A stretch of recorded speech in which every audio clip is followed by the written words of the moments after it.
Viskas gerai, tiesiog ta nuotaika tokia negnominė. Ir šiaip pagalvojom, kad visai pasilgam tų gnomų išdaigų. Nesuprantu, kur jie pradingo. Na va, vilką mini, vilkas čia. Ką? Ištraukėt vilką, taigi grūskit atgal. Kiškit atgal į tą laišką ir uždarykit. Kaip gerai, kad pas netidarinėjau. Elfukai, čia nėra jokio vilko, čia tiesiog žinutė nuo gnomų. Dabar žiūrėkit šitą, senelį. Nu ir šitie du nikštukai. Mes ne nikštukai.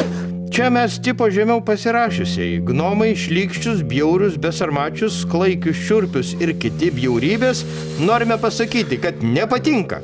Nepatinka, kad į mus niekas nekreipia dėmesio, todėl mes nieko ir nedarom.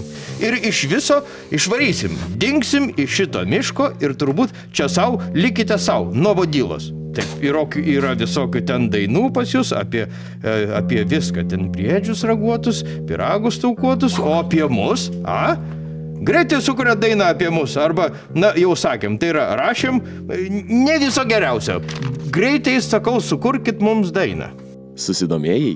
Visą seriją rasi LRT Epikoje. Nuoroda komentare. Tiu-tiu.